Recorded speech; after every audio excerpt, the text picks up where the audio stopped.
That match has finished West Ham United 2, Liverpool 2, in ultimately a scoreline which suited nobody. I think you can probably safely say that West Ham's Euro ambitions are over, and looking at it, even though I did just briefly glance at the top of the Premier League, I would imagine there's got to be God's grace, a fair wind, and of course all the planets aligning for Liverpool to win the title.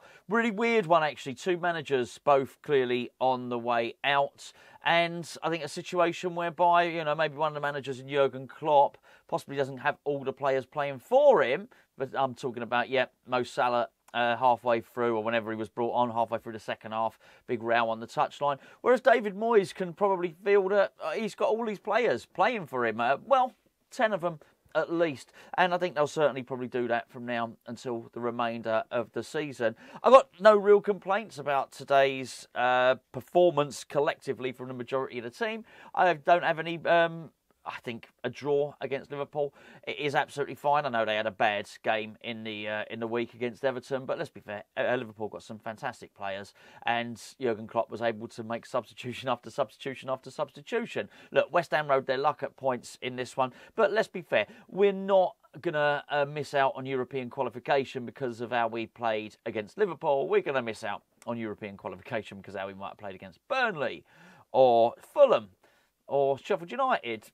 You get the general idea. Those are where the points that we've been dropping that have ultimately cost us. And it's a bit of a shame because I don't think we can quite claw it back looking at the league now.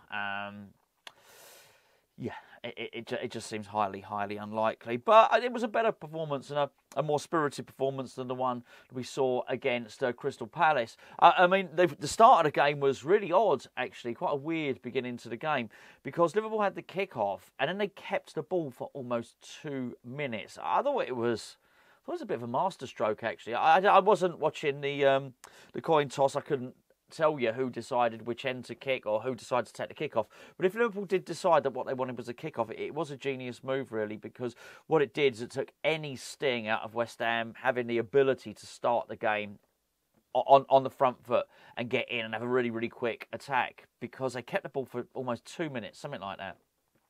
Then when we did get it back, it fell to Lucas Paquetá, who passed it straight back to them, and I think they went and had the ball for another minute. So, it completely took the sting out of it, actually. That wasn't the only time that Lucas Paquetá was going to go and pass the ball to Liverpool, by the way. I'll tell you what I'll do. I'll speak about him because I could speak about him for all of this video, and it wouldn't really be fair on everybody else, and particularly the players that performed well. Wasn't reflective of the game. But put it this way, it was like playing with 10 men.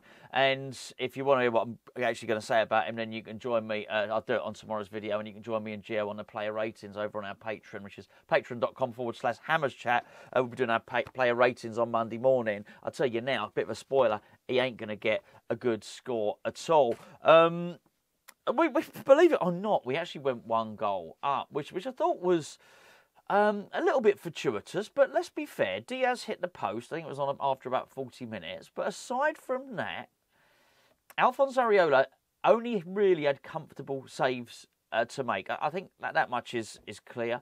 Bowen looked really, really sharp, but I think both teams looked a little bit tired.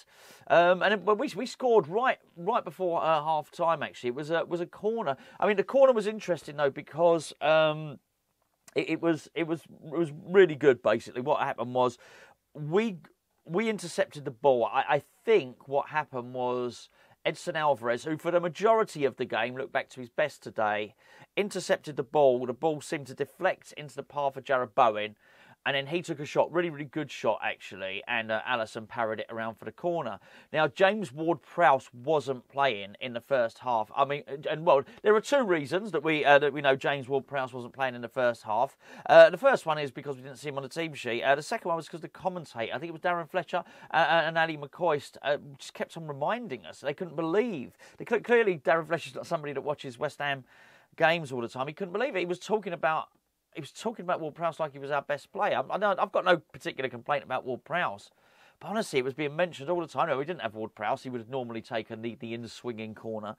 What happened on this occasion was Emerson took the corner. He played it short. Mohamed Kudus crossed a really, really nice ball over. Jarrod Bowen rose like a phoenix, gazelle, whatever you want. Something that leaps a lot. I don't know. like a bloke on a trampoline, headed the ball home. Brilliant. You know, really, really good goal. Put us 1-0 up going in at half-time. Thereafter, you can guess what happened after half-time. It was the same thing. David Moyes must have taken them in, fed them all some Horlicks, had them on the old Nitol, the old sleep easy, mug of hot chocolate, little lullaby to send them to sleep. And then, of course, West Ham came out for the second half.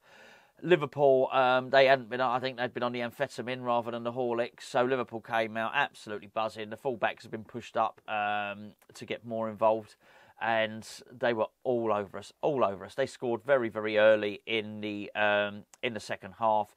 It was Robertson. I felt on this occasion, I thought Alvarez should have got much, much closer to stop him shooting. I was the only thing I was disappointed me with him all game. Actually, he was much better than he was in the last game. Alphonse Areola probably could have done better. In fact, not probably, he should have done better. So both at fault. I felt it was an avoidable goal, but it wasn't against a runner player. I didn't feel robbed by them scoring. I mean, we were inviting them upon us. We just sat back. The commentators said, David Moyes on the edge of his technical area, encouraging his players to get further forward. I mean, come on, leave it out, will you? I mean, he might have been doing that, but let's be fair. It was clear what the instructions were after half-time. They weren't get forward. We were 1-0 up. They were, sit. Anyway, they were sit back. We sat back and we conceded the goal. Honestly, all over us. Michail Antonio was not involved really at all. Mohamed Kudus was so... he was annoyingly good. And when I say annoyingly good, he was annoyingly good when stuck out on that left-hand side. I just wanted him to involved centrally more. I felt it just would have taken a little tweaker position to get him into an area where he'd be more hurtful, where he could impose himself on that Liverpool defence. But he was in good shape. Bowen was in good shape as well. No doubt about it.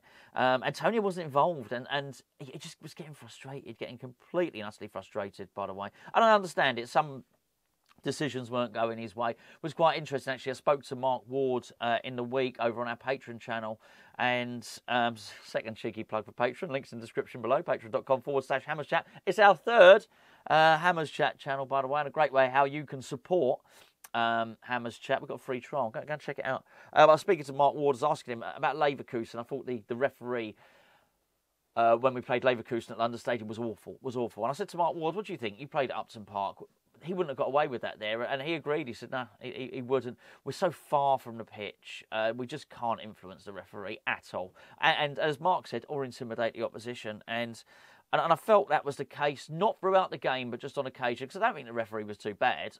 But on this instance, it was, it wasn't particularly good, because Antonio definitely, and at one point, Kudus, both should have got more from situations, and they even didn't get fouls, even when there should have been free kicks and possibly even cards.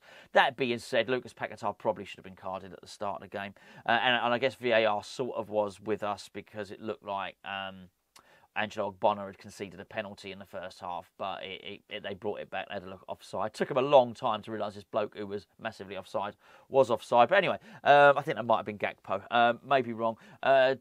Liverpool went 2-1 up, and it was a shame. Again, I thought both goals were avoidable. And it was sort of deflected shot. Gakpo shot deflected. It was proper pinball. It was deflected off of Ogbonna, off of Souček, off of Areola, and into the goal. I thought it was an Ogbonna goal. Then I thought it was a Souček goal. And then the stadium announcer, did they perhaps say that it was actually an Areola goal? I don't bloody know. But I'll tell you what, there's definitely were 3 West Ham players touched it before it went into the goal. So the goal was lucky, but I didn't feel Liverpool were lucky to be 2-1 up. I mean, they actually went and hit the bar later on. They'd already hit the post. There was a double save from Areola, stopped it being 3-1. The second part of the double save was McAllister. And, yeah, I mean, we were just under the cosh. But David Moyes did make a substitution. He took Thomas Souček off. He brought James Ward-Prowse on. And not that really... had an awful lot to do with us scoring a goal, because it was Jarrod Bowen who crossed the ball over to Michail Antonio, who headed it in. That made it 2-2. Good header. And I'm pleased for Antonio, and it sort of gave him a little bit more energy, and he certainly finished the game stronger than he'd had, I don't know, the first 75 minutes or whatever it might have been. And I didn't overly blame him. I just thought it wasn't... They were just over us. They're all over us. And you know what? I understand it. It's Liverpool. They're going to do that. I didn't think we were too bad at all. I think, actually, had other results, as I mentioned earlier on in the video, had we played better. I don't mind us sitting back and defending against Liverpool. I sort of get it, and trying to hit them on the counter-attack. Brilliant. Okay, absolutely fine. What I do mind, and what's cost us, is not us sitting back against Liverpool. What's cost us is us sitting back against the likes of Sheffield United. That's been the issue here, really. Look, 2-2 at the end. As I say, a result that really suits nobody at all. Liverpool sort of pretty much out the title race. At us, we're out of Europe. There you go. What can you say? It's a weird one. It's a weird one when you draw. 2-2 draw, when you draw in such a fashion when it doesn't, nothing ultimately bad. No massive incidents that didn't. No rough justice. No, we weren't looking. It wasn't like the Newcastle game, for instance, where we had a lead, we let it slip, and then there was dubious VAR decisions. Well, wasn't it? It was 2-2. We played pretty well counter-attacking. They played pretty well in possession. It was weird, very subdued sort of. When the two managers went to shake each other's hands at the end, it was, looked like two guys who were on their way. Weird. Felt like an end of season game, but it wasn't. Both teams had a lot to play for, and so it was weird that it sort of tapered off into a bit of a non-event there. I mean, probably not a bad game, actually, for the neutrals to watch. There would have been a lot of neutrals watching it because it was the early kickoff. Anyway, I'm going to stop waffling now. I'll be back tomorrow to moan about Lucas Paquetá. Enjoy the rest of your Saturday.